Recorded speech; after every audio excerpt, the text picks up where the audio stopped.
पहलगाम ਦੇ ਵਿੱਚ ਇੱਕ ਬਹੁਤ ਮੰਦਭਾਗੀ ਘਟਨਾ ਹੁੰਦੀ ਹੈ। 26 ਲੋਕਾਂ ਨੂੰ ਜਾਨ ਦੇਣੀ ਪੈਂਦੀ ਹੈ। ਉਹ ਦਰਿੰਦੇ ਆਏ ਤੇ ਮਾਸੂਮ ਲੋਕਾਂ ਨੂੰ ਮਾਰ ਕੇ ਚਲੇ ਗਏ। ਜਿਨ੍ਹਾਂ ਨੇ ਉਹਨਾਂ ਨੂੰ ਤਿਆਰ ਕੀਤਾ ਉਹਨਾਂ ਦੇ ਮਕਸਦ ਇਹ ਨੇ कि ये आपस में हिंदू मुस्लिम करके लड़ के मर जाने। मारने वाला कोई जाति नहीं पूछता, मारने वाला तो सीधी गोली चला रहा है। अब वो नहीं देख रहा जिसका कोई धर्म ही नहीं, वो धर्म क्या पूछेगा? जिस इंसान का कोई धर्म ही नहीं है वो आतंकवादी का कोई धर्म थोड़े ही है। पाकिस्तान मुर्दाबाद, पाकिस्तान मुर्दाबाद। बहुत ही गंदी राजनीति कहूंगा मैं तो इसे। एक आदमी इतने जुल्म कर रहा है और कोई बोलने वाला नहीं। क्यों नहीं बोलने वाला? ये कुछ लोग ऐसे हैं जो यानी ये पाले हुए लोग हैं। हमें पूरा शक है जहां पर हमारे भाई मरे, हमारे बच्चे मरे हैं, उनका हमें इतना दुख है, बेहंता दुख है। लेकिन वहां पे ऐसा कौन सा वो था कि इतनी बड़ी वो चल रही है और एक पुलिस वाले की सिक्योरिटी नहीं है? इसके अंदर क्या चीज है? तो वहां से ये आतंकवादी कैसे घुसे, कौन से रास्ते से घुसे? हम तो इसका जवाब जानना चाहते हैं कि हमें इसका जवाब मिले कि ऐसा कौन सा रास्ता इख्तियार किया उन्होंने कि जो वहां पर आकर के इस काम को उन्होंने अंजाम दिया। जो अपने मुल्क से मोहब्बत ना करे, जो अपने मुल्क से मोहब्बत ना करे, वो मुल्क का गद्दार है। और हम तो बस इतना ही पूछना चाहेंगे कि भाई सीमा पार से आखिर आतंकवादी घुसे कैसे, जब हमारी इतनी तगड़ी सिक्योरिटी है। मोदी जी कहते हैं मेरा 56 इंच का सीना है, कहते हैं कि भी मैं परिंदा पर नहीं मार सकता। सच्चा मुसलमान वो हिंदुस्तान के एक एक बूंद खून की दे देगा। और मैं अब भी कहता हूं मोदी जी हम आपके साथ है, साथ खड़े हैं, समझे, सीना तान के खड़े हैं। आप मुसलमानों को एक ऑर्डर करके दिखा दो, अगर मुसलमान ऑर्डर करना हो तो नारद करके दिखा दो। अवल अल्लाह नूर उपाया कुदरत ते सब बंदे, एक नूर ते सब जग उपजा, कौन भले को मंदे। भगत कबीर जी ने किया सारे भाई ने, हिंदू मुस्लिम सिख ईसाई सारे भाई भाई। पहलगाम ਦੇ ਵਿੱਚ ਇੱਕ ਬਹੁਤ ਮੰਦਭਾਗੀ ਘਟਨਾ ਹੁੰਦੀ ਹੈ ਜਿਸ ਦੇ ਨਾਲ 26 ਸਾਡੇ ਆਪਣੇ ਭਾਈ 26 ਲੋਕਾਂ ਨੂੰ ਜਾਨ ਦੇਣੀ ਪੈਂਦੀ ਹੈ। ਉਹ ਦਰਿੰਦੇ ਉੱਥੇ ਪਾਕਿਸਤਾਨ ਤੋਂ ਦਰਿੰਦੇ ਜਾਂ ਕਿਤੋਂ ਵੀ ਆਏ, ਜਾਂ ਪਾਕਿਸਤਾਨ ਤੋਂ ਆਏ, ਜਾਂ ਬਸ ਮੈਂ ਤਾਂ ਇਹ ਕਹੂੰਗਾ ਵੀ ਉਹ ਨਰਕ ਦੇ ਵਿੱਚੋਂ ਆਏ ਤੇ ਨਰਕ ਦੇ ਵਿੱਚ ਹੀ ਉਹਨਾਂ ਨੇ ਜਾਣਾ। ਉਹ ਦਰਿੰਦੇ ਆਏ ਤੇ ਮਾਸੂਮ ਲੋਕਾਂ ਨੂੰ ਮਾਰ ਕੇ ਚਲੇ ਗਏ। ਮਾਸੂਮ ਲੋਕਾਂ ਨੂੰ ਤਾਂ ਮਾਰ ਗਏ, ਪਰ ਜਿਹੜੀ ਨਫ਼ਰਤ ਦੀ ਭਾਵਨਾ ਇੱਥੇ ਛੱਡ ਗਏ, ਕਿਉਂਕਿ ਜਿਨ੍ਹਾਂ ਨੇ ਉਹਨਾਂ ਨੂੰ ਤਿਆਰ ਕੀਤਾ ਉਹਨਾਂ ਦੇ ਮਕਸਦ ਇਹ ਨੇ ਕਿ ਇਹ ਆਪਸ ਵਿੱਚ ਹਿੰਦੂ ਮੁਸਲਿਮ ਕਰਕੇ ਲੜ ਕੇ ਮਰ ਜਾਣ। ਇਸ ਕਰਕੇ ਉਹਨਾਂ ਨੇ ਪਲਾਨ ਦੇ ਹਿਸਾਬ ਦੇ ਨਾਲ ਪਹਿਲਾਂ ਆ ਕੇ ਧਰਮ ਪੁੱਛਿਆ ਵੀ ਇਸ ਤੋਂ ਬਾਅਦ ਇਹ ਗੱਲ ਫੈਲੇ ਸਾਰੇ ਪਾਸੇ। ਔਰਤਾਂ ਤੇ ਬੱਚਿਆਂ ਨੂੰ ਨਹੀਂ ਮਾਰਿਆ, ਕਿਉਂਕਿ ਔਰਤਾਂ ਦੇ ਬੱਚੇ ਜਾ ਕੇ ਦੱਸਣਗੇ, ਇਹ ਭਾਵ ਜ਼ਿਆਦਾ ਇਮੋਸ਼ਨਲ ਜਿਹੜਾ ਮੈਸੇਜ ਜਾਊਗਾ, ਜ਼ਿਆਦਾ ਹਰਟ ਹੋਣਗੇ ਲੋਕ, ਤੇ ਜਿਹੜਾ ਇਹਨਾਂ ਦੀ ਆਪਸੀ ਲੜਾਈ ਹੈ ਹਿੰਦੂ ਮੁਸਲਮਾਨ ਦੀ ਉਹ ਜ਼ਿਆਦਾ ਵਧੂਗੀ। ਪਰ ਇੱਥੇ ਇੱਕ ਗੱਲ ਭੁੱਲ ਗਏ ਕਿ ਇਹ ਧਰਤੀ ਹੈ ਜਿਹੜੀ, ਇਹ ਭਾਰਤ ਦੀ ਧਰਤੀ ਹੈ, ਇੱਥੇ ਹਿੰਦੂ ਮੁਸਲਮਾਨ ਵੱਖ ਨਹੀਂ ਹੋ ਸਕਦੇ। ਜਿੰਨੀ ਮਰਜ਼ੀ ਕੋਸ਼ਿਸ਼ ਕਰੋ ਤੁਸੀਂ, ਬਹੁਤ ਕੋਸ਼ਿਸ਼, ਵੈਸੇ ਬਹੁਤ ਸਾਰੇ ਬ੍ਰੇਨ ਵਾਸ਼ਡ ਲੋਕ ਹੈਗੇ ਵੀ ਹੈ ਜਿਨ੍ਹਾਂ ਦੇ ਦਿਮਾਗ ਦੇ ਵਿੱਚ ਕੂੜਾ ਭਰਿਆ ਹੋਇਆ, ਤੇ ਬਹੁਤ ਮੁਸਲਮਾਨ ਭਾਈਆਂ ਨੂੰ ਵਿਚਾਰਿਆਂ ਨੂੰ ਘਰਾਂ ਦੇ ਵਿੱਚੋਂ ਬਾਹਰ ਕੱਢ ਰਹੇ ਨੇ, ਮੁਸਲਮਾਨ ਧੀਆਂ ਨੂੰ, ਸਾਡੀਆਂ ਭੈਣਾਂ ਨੂੰ ਟਾਰਚਰ ਕਰ ਰਹੇ ਨੇ, ਤੰਗ ਕਰ ਰਹੇ ਨੇ। ਪਰ ਜਿਹੜਾ ਦੇਸ਼ ਦਾ ਸੱਚਾ ਮੁਸਲਮਾਨ ਹੈ ਉਹ ਇਹ ਹੈ, ਉਹ ਕਹਿੰਦਾ ਮੇਰੇ ਹੱਥ ਦੇ ਵਿੱਚ ਵੀ ਤਿਰੰਗਾ ਹੈ। ਜਿਹੜਾ ਸੱਚਾ ਮੁਸਲਮਾਨ ਹੈ ਉਹ ਇਹ ਕਹਿੰਦਾ ਹੈ ਕਿ ਮੈਨੂੰ ਵੀ ਉੱਥੇ ਮਰੇ ਹੋਏ ਲੋਕਾਂ ਦਾ, ਉੱਥੇ ਸ਼ਹੀਦ ਹੋਏ ਲੋਕਾਂ ਦਾ ਦੁੱਖ ਹੈ, ਤੇ ਮੈਨੂੰ ਵੀ ਉਹ ਜਿਹੜੇ ਉੱਥੇ ਲੋਕ ਉੱਥੇ ਆਏ ਸੀ ਉਹ ਅੱਤਵਾਦੀ ਲੱਗਦੇ ਨੇ, ਉਹ ਦਰਿੰਦੇ ਲੱਗਦੇ ਨੇ ਜੀ। तमाम देश ਦੇ ਵਿੱਚ ਇਹ ਗੱਲਾਂ ਚੱਲ ਰਹੀਆਂ ਨੇ ਕਿ ਪਹਿਲਗਾਮ ਅਟੈਕ ਹੋਇਆ। अटैक तो बाद कुछ जो कट्टरवादी लोग हैं, कट्टरवाद हिंदू वाले लोग हैं, हिंदूवाद के लोग हैं, जो नफरत फैलाना चाहते हैं, वो कहते हैं कि जो ये मुसलमान है सारे के सारे कसूरवार है। हर बार आतंकवादी मुसलमान ही क्यों होता है? ऐसा कुछ नहीं है सर कि हर बार आतंकवादी एक मुसलमान ही होता है। ये तो चलो एक टैग दे रखा है इन्होंने कि भाई एक आतंकवादी जो है वो मुसलमान ही होता है, पर ऐसा कुछ नहीं है कि आतंकवादी मुसलमान ही होता है। आप अगर पुराना इतिहास उठा लगे देखो, अब गांधी जी को जिन्होंने गोली मारी वो कोई मुसलमान नहीं थे, इंदिरा गांधी जी को जिन्होंने गोली मारी वो कोई मुसलमान नहीं थे। तो ये तो सर इन्होंने एक मुद्दा बना रखा कि आतंकवादी एक मुसलमान ही होता है, ऐसा कुछ नहीं है। आज हमने एक रैली निकाली, हमारे साथ हिंदू भाई भी थे, सिख भाई भी थे, सभी थे। तो ऐसा कुछ नहीं है सर। आप कैसे लोगों के जैसे जी क्या कहना चाहेंगे आप इस पर?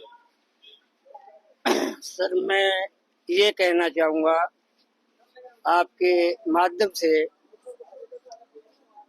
पूरी सेंट्रल गवर्नमेंट को और खास करके मोदी जी को, अमित शाह जी को, कि जो ये प्रोपगंडा चल रहा है, नाजायज जो एक मुसलमान के ऊपर दबाव डाला जा रहा है, नाजायज हमारी धी बेटियों को चला जा रहा है। हमारे हिंदुस्तान का ये बहुत बड़ा इतिहास है। 1800 से लेकर के सन 47 तक, 1947 तक मुसलमान ने एक एक करके कुर्बानी दी है, और ये कुर्बानी हमारी वैसे नहीं मिली है, और आज भी हम उस कुर्बानी के साथ खड़े हैं। ये कुछ लोग ऐसे हैं जो यानी ये पाले हुए लोग हैं, हमें पूरा पूरा शक है। जहां पर हमारे भाई मरे, हमारे बच्चे मरे हैं, उनका हमें इतना दुख है, बेहंता दुख है। लेकिन वहां पे ऐसा कौन सा वो था कि इतनी बड़ी वो चल रही है और एक पुलिस वाले की भी सिक्योरिटी नहीं है? इसके अंदर क्या चीज है? सवाल तो ये बनता है कि उत्थे सिक्योरिटी किथे सी? सिक्योरिटी वाले क्यों नहीं आए? उत्थे ਜਿਹੜੇ ਅੱਤਵਾਦੀ ਉੱਥੇ ਪਹੁੰਚੇ, ਜਿਨ੍ਹਾਂ ਨੂੰ ਇਹ ਕਹਿ ਦਿੰਦੇ ਨੇ ਕਿ ਹਰ ਵਾਰ ਮੁਸਲਮਾਨ ਹੀ ਕਿਉਂ ਅੱਤਵਾਦੀ ਹੁੰਦਾ ਹੈ। ਪਰ ਇਹ ਸਵਾਲ ਨਹੀਂ ਤੁਹਾਨੂੰ ਬਣਦਾ। ਇਹ ਤਾਂ ਸਵਾਲ ਤੁਸੀਂ ਕਰ ਲਿਆ ਕਿ ਉਹਨਾਂ ਨੇ ਧਰਮ ਪੁੱਛਿਆ, ਪਰ ਇਹ ਸਵਾਲ ਕਿਉਂ ਨਹੀਂ ਕੀਤਾ ਕਿ ਉੱਥੇ 25 ਮਿੰਟ ਫਾਇਰਿੰਗ ਕਰਕੇ ਫਿਰ 25 ਮਿੰਟ 20-25 ਮਿੰਟ ਉਹਨਾਂ ਨੂੰ ਜਾਣ ਤੇ ਲੱਗੇ, ਕਿਸੇ ਨੇ ਫੜਿਆ ਨਹੀਂ ਉਹਨਾਂ ਨੂੰ? ਇਹ ਸਵਾਲ ਅਸੀਂ ਨਹੀਂ ਕਰਾਂਗੇ ਕਿਉਂਕਿ ਸਾਡੇ ਜਿਹੜੀਆਂ ਅੱਖਾਂ ਦੇ ਉੱਤੇ ਜਿਹੜੀ ਅੰਨੀ ਭਗਤੀ ਦੀ ਜਿਹੜੀ ਪੱਟੀ ਬੰਨੀ ਹੋਈ ਹੈ, तो ਅਸੀਂ ਆਪਣੇ ਭਾਈਚਾਰੇ ਦੇ ਵਿੱਚ, ਇਹ ਪੰਜਾਬ ਦੇ ਵਿੱਚ ਭਾਈਚਾਰਾ ਅਸੀਂ ਨਹੀਂ ਖਰਾਬ ਹੋਣ ਦੇਵਾਂਗੇ। ਪੰਜਾਬ ਦੇ ਵਿੱਚ ਵੀ ਬਹੁਤ ਕਸ਼ਮੀਰੀ ਕੁੜੀਆਂ ਨੂੰ, ਬੱਚੀਆਂ ਨੂੰ, ਧੀਆਂ ਨੂੰ, ਸਾਡੀਆਂ ਭੈਣਾਂ ਨੂੰ ਤੰਗ ਕੀਤਾ ਜਾ ਰਿਹਾ। ਸੋ ਉਹਦੇ ਬਾਰੇ ਇਹਨਾਂ ਨੇ ਸਾਰਿਆਂ ਨੇ ਅੱਜ ਰੈਲੀ ਕੀਤੀ ਸੀ। ਸੋ ਜਿਹੜਾ ਅਸਲੀ ਜਿਹੜਾ ਸਵਾਲ ਹੈ ਉਹ ਇਹ ਬਣਦਾ ਹੈ कि वो आਉਂਦੇ कितना ने? क्या आपको ऐसे लगता है भी जो आए थे वो भी प्लांट किए हुए थे भी ऐसे जाके धर्म पूछना भी, ताकि इस आपस में जो क्लैश हो सके हिंदू मुस्लिम के? देखो सर, एक चीज कहना चाहता हूँ, जितने भी वहां पे पर्यटक गए हुए थे, जितने भी सैलानी गए हुए थे, 80% हिंदू है, उसमें 20% मुसलमान नहीं है। तो जाति पूछने का तो बनता ही नहीं है। मारने वाला कोई जाति नहीं पूछता, मारने वाला तो सीधी गोली चला रहा है। अब वो नहीं देख रहा, जिसका कोई धर्म ही नहीं है वो धर्म क्या पूछेगा? जिस इंसान का कोई धर्म ही नहीं है वो आतंकवादी का कोई धर्म थोड़ा ही है। और ये मुसलमान धर्म को बदनाम करना चाहते हैं। पिछली बात याद दिलाना चाहता हूँ, जितने हमारे तकरीबन 40 जवान शहीद हुए थे पुलवामा के अंदर, उसका क्या हुआ? आज तक कोई जवाब है? एक दिन मोदी जी खड़े होकर के सरदार मनमोहन सिंह को कह रहे थे कि मुझे सिक्योरिटी का जवाब चाहिए, मुझे उसका जवाब चाहिए। ये 5 चीजें गिनवा रहे हैं। आज मोदी जी कौन सा जवाब दे रहे हैं? पब्लिक को कौन सा जवाब दे रहे हैं? ये आवाम को एक मरवाने का एजेंडा रचा हुआ है। 300 किलो RDX पुलवामा में कहाँ से आया, ये भी जो देश पूछता है। आज तक नहीं पता लगा उस चीज का। और जो ये घटना घटी है कश्मीर के अंदर, हमें इसका बड़ा दुख है, बहुत ज्यादा। किसी की बच्चे थे, किसी का आदमी था, यानी जो घर उजड़े हैं, जिनके बच्चे ही नहीं, उस दर्द को क्या जाने। इसके अंदर मैं ये कहना चाहता हूँ, अब किसान आंदोलन हुआ, 2 साल तक किसान बॉर्डर पे बैठे रहे दिल्ली, वो अंदर नहीं दाखिल हो सके दिल्ली, तो वहां से ये आतंकवादी कैसे घुसे, कौन से रास्ते से घुसे? हम तो इसका जवाब चाहना चाहते हैं कि हमें इसका जवाब मिले कि ऐसा कौन सा रास्ता इख्तियार किया उन्होंने कि जो वहां पर आकर के इस काम को उन्होंने अंजाम दिया। तो कड़ी से कड़ी सजा मिले। हम यही कहना चाहेंगे, उनको कड़ी से कड़ी सजा मिले, ताकि हमारे भाई जो 26 हिंदू भाई और 2 मुसलमान भाई मरे हैं, उन आतंकवादियों को सजा मिले। वो कहते हैं कि वो जो आपके खिलाफ बोलने वाले हैं, नफरत बोलने वाले हैं, वो कहते हैं कि जो देश के मुसलमान हैं वो पाकिस्तान से ज्यादा प्यार करते हैं। ऐसा कुछ नहीं है, ऐसा कुछ नहीं है। पाकिस्तान मुर्दाबाद, पाकिस्तान मुर्दाबाद, पाकिस्तान मुर्दाबाद। देखो जी, जो नफरत फैलाता है उसका अपना नेचर है, और जो सच्चाई है वो ये है कि जो अपने मुल्क से मोहब्बत ना करे, जो अपने मुल्क से मोहब्बत ना करे वो मुल्क का गद्दार है, चाहे वो हिंदू है चाहे मुसलमान है, कोई भी है। जो अपने जो इंसान जिसके अंदर इंसानियत ही नहीं है, और आज तक का मुसलमान का रिकॉर्ड है, ये जो मर्जी अफवाह फैलाएं, जो मर्जी करें, आज ये मुसलमान को हर जगह टारगेट किया जा रहा है। ये तो एक नई बात है, ये किसका कराया हुआ है, किसका कराया हुआ है? पूरा शक के तौर पर मैं कहता हूँ कि सरासर ये कहीं ना कहीं घात है। किसका कराया हुआ आपका? तो आप ये कहते हैं कि 2014 से बाद जब से मोदी आए तब से हिंदू मुसलमान ज्यादा होने लग गया? ज्यादा नहीं होने लगा, ज्यादा नहीं होने लगा, टारगेट पूरे का पूरा है। और ये आप दिमाग से निकाल दें, ये दिमाग से निकाल दें कि आज मुसलमान टारगेट पे है, कल को कोई और भी टारगेट पाएगा। ये सारों को टारगेट करना चाहते हैं, ये सारों को एक जिसे कहते हैं कि भी बहुत ही गंदी राजनीति कहूंगा मैं तो इसे। एक आदमी इतने जुल्म कर रहा है और कोई बोलने वाला नहीं, क्यों नहीं बोलने वाला? अब इनके मिनिस्टर हैं वो इतने गंदे गंदे बयान देते हैं। कभी अमित शाह ने कभी पूछा कि आप कैसे बोले? कभी मोदी जी ने पूछा आप कैसे बोले? मोदी जी जो बयान दे रहे हैं वो सही है, अमित शाह जी बयान दे रहे हैं वो सही है, योगी जी जो बयान दे रहे हैं वो सही है, ये सारे के सारे सही है। और जो एक इनके साथ थोड़ा सा खड़ा होकर के बोले वो सीधा जेल के अंदर है। आज मैं मीडिया से पूछना चाहता हूँ, मीडिया इस चीज का जवाब दे। मीडिया को एक एक चीज का पता है कि अभी 14 से लेकर के अब तक कितने बड़े टारगेट किए और किन किन पे किए हैं। न इन्होंने मुसलमानों को बख्शा है, न इन्होंने जो गरीब बंदे हैं उनको बख्शा है, जो दलित बंदे हैं उनको भी बख्शा।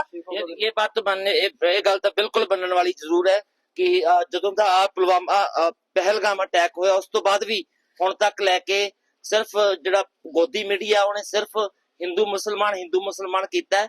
उन्होंने ਜਿਹੜਾ लड़का ਉਹਦਾ ਕੀ नाम है ਜਿਹੜਾ घोड़सवार आदिल उस लड़के की कोई खबर नहीं चलाई है। बहुत मैं बतौर मीडिया का एक नुमाइंदा होने के तौर पर बहुत शर्मिंदा इस गल ते कि मीडिया ने सिर्फ ਜਿਹੜਾ देश का मीडिया ने सिर्फ आदिल की कोई खबर नहीं चलाई, सो जिन्हें अपनी जान ते खेड के लोगों की जान बचाई। पर एक गल जरूर आंदी है, एक गल नहीं है। देखो बात सुनो, यानी मुद्दे हैं, अब मैं मुद्दे बता देता हूँ। नंबर 1 बिहार का इलेक्शन है, नंबर 2 वक्फ बोर्ड का बिल है जो कि कोर्ट के अंदर है। आप ये बताइए कि जो हमारी सुप्रीम कोर्ट है, इंसान क्या चीज है उसको टारगेट किया जा रहा है और मीडिया चुप, मीडिया चुप। चलो आप और आवाम जो है, एक बात मेरी बात सुनिए, आप ये बात मैंने मान ली भी आपके खिलाफ तो हो रही है, बहुत चीजें हैं जो मीडिया भी खिलाफ करता है, सब कुछ होता है, लेकिन एक बात आप मानते हैं कि आपका मुसलमान कौम में एकता की कमी है, एकता नहीं है मुसलमान कौम में। जैसे इंटरनेशनल लेवल पे भी देखिए तो गाजा में बहुत से, पैलेस्टाइन में बड़े इजराइल धमाके कर रहा है, और कितने कितने बड़े देश हैं जिनके पास पावर है, मुस्लिम देश है, अगर वो खड़े हो जाएं तो कोई किसी की जरूरत नहीं होगी कि वहां पे आके कर दे। लेकिन वहां पे छोटे छोटे बच्चे मर रहे हैं, लेकिन वो देश कोई नहीं बोल रहा है ना। तो मुसलमान जो कम्युनिटी है, मुसलमान कौम है जो, तो उसमें जो एकता की कमी है, इस बात को तो आप मानेंगे ना? देखो जहां तक गाजा का सवाल है, फिलिस्तीन का सवाल है, पूरा मुसलमान उनके साथ खड़ा है। और जितने भी हैं, जो भी चाहे मुसलमान देश हैं, जितने भी हैं, ये सारे के सारे अपने अपने मुल्क का हिफाजत मांगते हैं। लेकिन हर दुनिया के हर कोने कोने से आप इसका रिकॉर्ड निकाल लो, पूरी आवाम उनके साथ है जी। और क्या कहना चाहेंगे, मतलब ये सारा कुछ प्लान्ड था, ये मतलब जो सरकार है भाजपा की, आरएसएस का प्लान है ये सारा कुछ, या कुछ? हम इस चीज को तो नहीं कहेंगे कि भी प्लान है, क्योंकि अभी हमें इस चीज का पता नहीं है कि भी प्लान था या नहीं था। पर हम तो बस इतना ही पूछना चाहेंगे कि भी सीमा पार से आखिर आतंकवादी घुसे कैसे, जब हमारी इतनी तगड़ी सिक्योरिटी है। मोदी जी कहते हैं मेरा 56 इंच का सीना है, कहते हैं कि भी मैं परिंदा पर नहीं मार सकता। उन्होंने पहले मनमोहन सिंह के टाइम में भी जो भी कुछ हुआ था कि जी आतंकवादी अटैक होते हैं, फलाना होते हैं, ठिकाना होते हैं, वो उसके बाद पुलवामा अटैक होता है, फिर वो भी इलेक्शन से सेम पहले। और अभी भी बिहार का इलेक्शन है, तो अभी ये अटैक हुआ है। तो हम तो यही जानना चाहते हैं कि भी ये हो क्यों रहा है, वजह क्या है। वैसे ये जवाब तो सर मोदी सरकार को देना चाहिए, क्योंकि मोदी जी ने कहा था कि जब आर्टिकल 370 हट जाएगा तो उसके बाद कोई भी आतंकवादी इंडिया में पैर नहीं रख पाएगा। तो अब तो 370 भी हट गई सर आर्टिकल, 370 भी हट गई। उसके बाद भी अगर आतंकवादी हमला हो रहा है तो सर उसका जवाब तो फिर मोदी सरकार को देना चाहिए। नोटबंदी होने के बाद बोला उन्होंने कि भी हमने आतंकवाद की कमर तोड़ दी, फिर आतंकवादी कहाँ से आ रहे हैं। 10 लाख फौज है उत्थे तां भी हो गया काम, वो तो होना भी नहीं चाहिए। ਹੁਣ अभी समाज के अंदर हमारा ये मुल्क है अमन वाला मुल्क माना जाता सीगा कि ये भाईचारगी है। हम चाहते हैं कि भाईचारगी है और पहले से भाईचारगी होती आई और ये भाईचारगी का नतीजा है कि हमारा ये मुल्क आजाद हुआ। हर एक कौम ने यानी खड़े होकर के एकजुट होकर के इस हिंदुस्तान को आजाद कराया। आज करके ये माहौल चल रहा है यानी जातवादी का। जातवादी के अंदर सबसे ज्यादा क्या हुआ कि मुसलमानों को टारगेट किया जा रहा, उनकी दुकानें तोड़ी जा रही हैं और यहाँ तक के ये चीज है कि आप ये त्रासदी मान लीजिए चाहे कि आप अब ये आपकी बदकिस्मती मान लीजिए चाहे भी, जहाँ पे भी कुछ ऐसा हो जाता है, कुछ मतलब जहाँ पे ह्यूमैनिटी के अगेंस्ट या कुछ टेररिस्ट अटैक हो जाता है, बच्चे मारे जाते हैं, आतंकवाद की बात जब आती है तो ज्यादातर नाम जो सामने आते हैं वो मुस्लिम भी नाम ही सामने आ जाते हैं। ये त्रासदी मानेंगे आप, ये मतलब आपकी बदकिस्मती मानेंगे? इससे बड़ी बदकिस्मती और क्या होगी सर? इससे बड़ी तो कोई बदकिस्मती है नहीं कि ये जो है, अगर आप ये वो कहते हैं कि ये 72 हूरों का देके बच्चों का ब्रेन वॉश कर देते हैं। मैं इस चीज पे एग्री नहीं हूँ। ये तो सिर्फ बनाई बुनी घड़ी मन गढ़ बातें हैं, सब मन गढ़ बातें हैं। इस पर मैं कैसे एग्री हो जाऊंगा? सच्चा मुसलमान वो हिंदुस्तान के एक एक बूंद खून की दे देगा। और मैं अब भी कहता हूँ मोदी जी हम आपके साथ है, साथ खड़े हैं, समझे, सीना तान के खड़े हैं। आप मुसलमानों को एक ऑर्डर करके दिखा दो, अगर मुसलमान बॉर्डर पर ना हो तो नारद कह के दिखा दो। आपने नफरत भरी है, हमने प्यार भरा है। अब ये जो आप बना बना करके ला रहे हो आगे भी, ये मुसलमान ऐसा कर रहा, मुसलमान ऐसा कर रहा, मुसलमान नहीं ऐसा कर रहा है। ये सियासत चल रही है, ये खड़ी सियासत है। ਇਹਨਾਂ ਦੀ ਬਿਲਕੁਲ ਗੱਲ ਸਹੀ ਹੈ। ਸਿਆਸਤ ਹੈ ਜਿਹੜੀ ਉਹ ਬਹੁਤ ਜ਼ਿਆਦਾ ਮਾਈਨੋਰਿਟੀਜ਼ ਨੂੰ ਜਿਹੜੀ ਟਾਰਗੇਟ ਕਰਦੀ ਹੈ। ਏਜੰਸੀਆਂ ਦੇ ਜਿਹੜੇ ਕੰਮ ਨੇ ਉਹ ਤੁਸੀਂ ਹੈਰਾਨ ਹੋ ਜਾਓਗੇ ਜਦੋਂ ਤੁਹਾਡੇ ਸਾਹਮਣੇ ਸਾਰੀਆਂ ਚੀਜ਼ਾਂ ਆਉਣਗੀਆਂ। ਤੇ ਇਹ ਗੱਲ ਵੀ ਮੰਨਣ ਵਾਲੀ ਹੈ ਵੀ 2014 ਤੋਂ ਬਾਅਦ ਇਹ ਹਿੰਦੂ ਮੁਸਲਮਾਨ ਬਹੁਤ ਜ਼ਿਆਦਾ ਹੋਣ ਲੱਗਿਆ ਔਰ ਇਹ ਉਦੋਂ ਹੁੰਦਾ ਉਹ ਕਹਿੰਦੇ ਹੁੰਦੇ ਸਰਹੱਦ पे तनाव है क्या, देखना जरा देश में चुनाव है क्या। तो देश में ਜਦੋਂ चुनाव ਦੀ ਜਦੋਂ ਆਉਂਦੀ ਸਥਿਤੀ ਤਾਂ ਉਦੋਂ ਇਹੋ ਜਿਹਾ ਕੁਝ ਜ਼ਰੂਰ नजदीक आंदा है।